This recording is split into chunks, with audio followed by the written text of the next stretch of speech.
Understanding warm fronts is essential in aviation meteorology. Whether you're preparing for a cross-country flight or reviewing a weather briefing, recognizing how a warm front develops and how it will affect flying conditions can significantly improve a pilot's decision-making and safety. In this video, we will be explaining warm fronts, what they are, how they form, and the difference between them and cold fronts. Before we get started, make sure you like this video. It lets us know you are enjoying our content.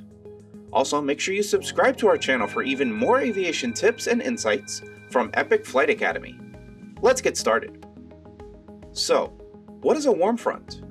My name is Ray Altmann and I'm the Chief Flight Instructor at Epic Flight Academy. A warm front is a parcel of air that is warmer than another parcel of air, and it is overtaking that colder air.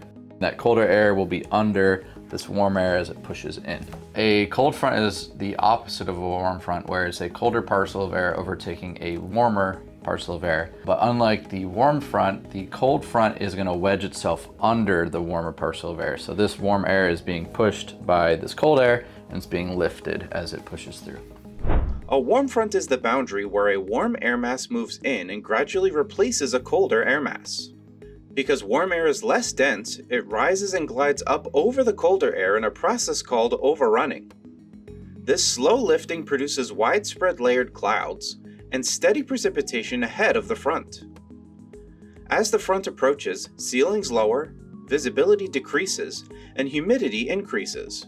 Winds shift gradually, pressure falls, and temperatures rise once the front passes. Precipitation can begin hours before the surface boundary arrives, which is why careful weather briefings are essential for pilots. On a weather map, a warm front is shown as a red line with red semicircles. The semicircles point in the direction the front is moving.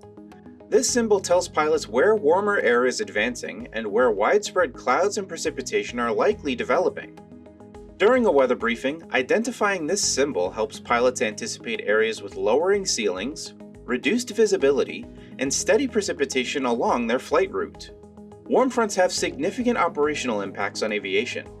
Common hazards include low ceilings, reduced visibility, widespread rain, icing potential, embedded thunderstorms, gradual wind shifts, and turbulence within cloud layers. Because these conditions often cover large areas and last for extended periods, pilots operating near or within a warm front must carefully evaluate alternate airports and fuel reserves. This is especially important if delays or holding are required, as prolonged IFR conditions can quickly reduce available options.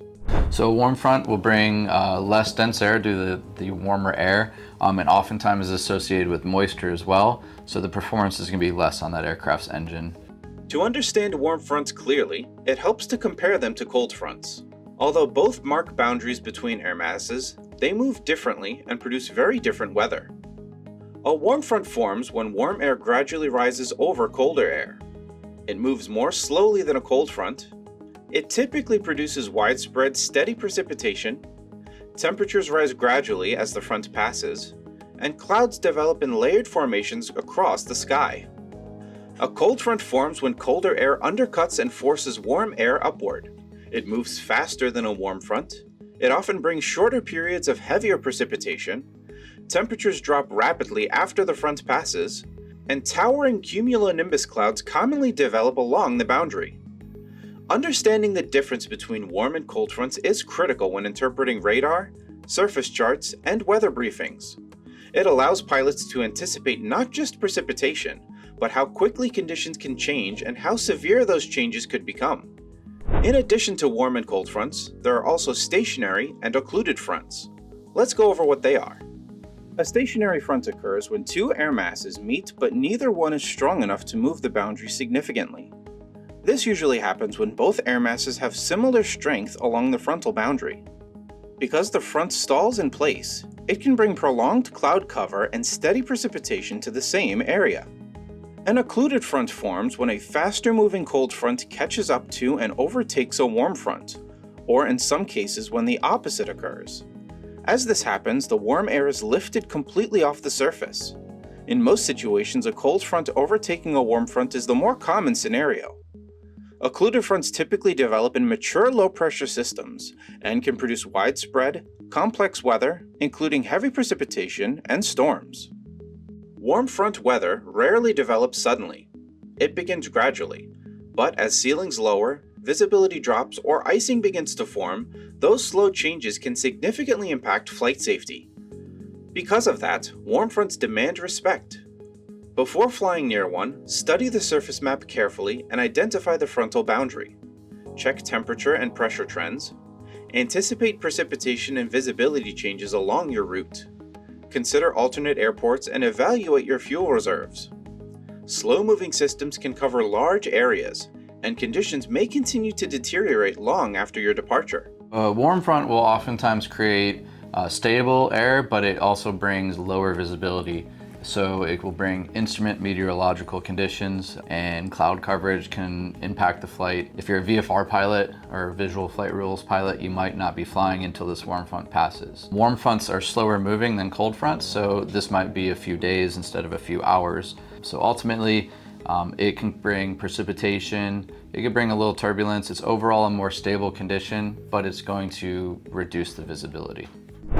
A well-prepared pilot is a safer pilot, and that commitment to preparation is what turns knowledge into sound judgment and produces safer outcomes in the air.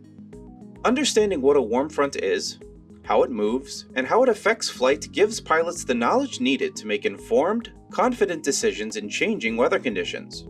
So the most important thing to understand about warm fronts is that they are slow moving and they're going to reduce the visibility. So as a pilot planning, you need to make sure if you are an instrument rated pilot that you're current and proficient to fly in instrument conditions.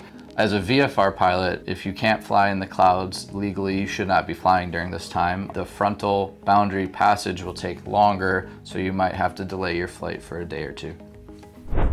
Thanks for watching. If you enjoyed this video on warm fronts, give it a like. It lets us know you are enjoying our content.